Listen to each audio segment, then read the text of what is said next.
gastrointestinal. So briefly, we know, okay, gastro. So we're going to talk about a few things. We're going to talk about the GI. We're going to talk about hepatic, and we're talking about pancreatic issues. Okay, so they're all connected, right?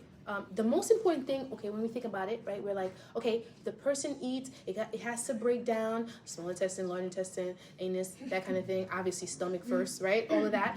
But then we have, okay, so there's like a artery that leads from the small intestine, because that's where it absorbs everything, and it goes to the liver, right, in order to send the stuff to the liver, right? Stuff as in nutrients to the liver. So that's how that's connected, right? And then we have the pancreas, right? In order for the breakdown to happen, we need those enzymes from the pancreas to do its job, right? So they're all connected. Okay, so obviously, if we're checking for appearance that is connected to GI, if they're eating well, right? If they're emaciated, what does that mean? They're very, very skinny. But what's what's our worry about very, very skinny? What's our worry? Malnutrition. But what does that mean? Like, why am I worried about malnutrition? Okay, electrolyte imbalances, that's one. But most importantly, we have to remember the breakdown of nutrients, where it starts. It starts first with carbohydrates. So that's the first thing they're going to break down. The next thing they break down is fat. And then the last thing is not muscles, but proteins. And that's what we don't want them to break down. So by the time they get emaciated, right, with anorexia, our worry, the reason why they literally die, it's not necessarily because there's no nutrients, but they start deforming the bonds of the proteins. That too. That's true. Yes, true. So we have to be very careful, and so to make sure that we are giving them the nutrients that they need in order so that they don't start breaking down proteins, right? Obesity, the opposite, obviously. Now we have cells. The heart has to pump to more places, and that's harder work, and we don't want to tax the heart, and eventually the lungs, right? Skin turgor tells us about hydration. So GI system, looking at nausea and vomiting, right? Which group of people do we worry about nausea and vomiting the most? Pregnancy. And what is it called?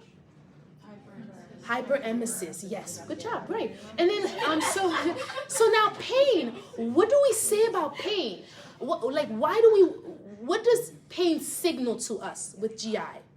What can it tell us? What can it tell us? Okay, right, so we can, if the person is constipated and is backed up, that can cause some pain. If they're distended, that can cause some pain. But can pain tell us what their problem is? Yes. It could tell us the location, for sure. Yes, right? If we have like the Murphy sign, right, that tells us, oh, so it might be something with what?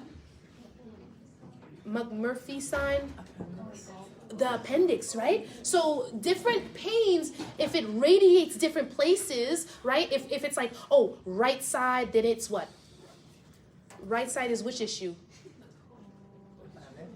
The appendix, right? Left side is gallbladder, right? So if we know which side the pain is, it tells us which organ is giving us trouble, right? But the other thing it could tell us too, what if it's an ulcer? What is that? What could pain tell us?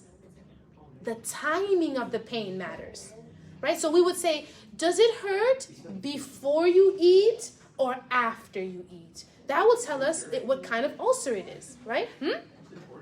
Or during eating, true, right? Like, what would be a during eating thing? Resectioning, right? If as they're eating, like they have the dumping syndrome. Remember what that is? Dumping syndrome, right? It's not that they can't keep it in, it's that they cut a piece of the stomach, right? And the stomach is where the food rests to churn, right? But instead of having that rest place to break down, it goes straight into small intestine, and the body's not used to that. It's not ready to take these big chunks of stuff that are not processed, and so it starts cramping. And it's like rather than having a big machine that's supposed to chop it up, it has a smaller machine that's getting stuck on huge, like that's how I think about it. And so it causes pain. So these people, what do we tell them for dumping syndrome? What do we tell them? High protein. Yes, high protein, because it takes a little longer. And then what else? Chew Their food. Yes, that's good. Yeah, for sure. But when we say dumping, right? If we lie down and then we sit up, go straight down. So those people, we tell them that they can lie down so that it takes longer for it to dump, right? And we tell them not to drink, right? Because the more liquid the food is, the faster it goes down. So don't drink before you eat or an hour after, wait after is what we're saying to eat, right? So those are some things. Okay, elimination process pattern. What does elimination tell us? What does elimination tell us about GI stuff? Color. Okay, color. Dehydration with, if you're constipated, medication, harder. Yeah, color. What kind of color would we look at? What would we see? White.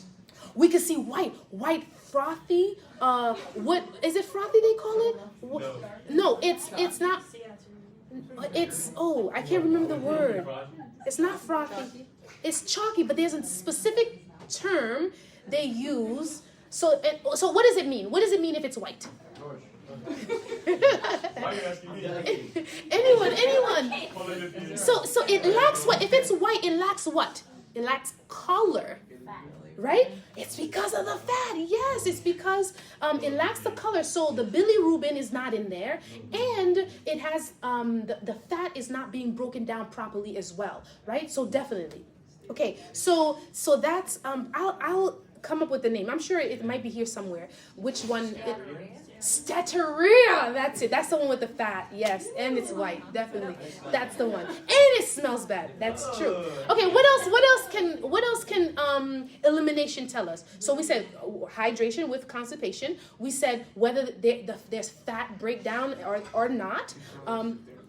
Bleeding. What color would bleeding be? It could be red, or it could be black. Black. And what's the other name for black? Tarry or melena. Yes, right? So that's so then how would, let's say it's dark or black or tarry and we're like, we don't know. Is it blood or is it, what's the other thing that could cause it to be that color? Iron. How would we tell? Did you already take any iron supplements? We would ask. Sure, we could ask. But what else would we do? What's a test we can do? What's it called? Fecal occult. Yes, that will tell us if there's blood in there. Okay, so nutrition intake output, right? A thing about that. So when we talk about intake and output, right? We talk about food, but we want to talk about fluids too, right? So when do we restrict fluids? Overload. There might be a heart problem, heart failure, maybe, yes. Not as much as I don't see that as much. More so like kidney problems. Which one? Like when they have kidney failure and they need dialysis, then we'll start seeing people have to restrict fluids. There's another one too. There's a diabetes mellitus and there's diabetes insipidus, and we might need to restrict some fluid there as well. Oh, which one? Insipidus. Or no, it's the other one. It's the SIADH. That's the one we restrict. Yes, that's the one. SIADH. And that one has to do with what? Antidiuretic hormone. That's the one. Thank you. Good. Good job there. Okay. Okay. So how do we know the person is retaining fluid? What's the best way? Weigh them, right? It's not intake and output measuring how much they drink. No, it's weighing, right? That's the better way to see. Examination of abdomen. So when we're examining the abdomen,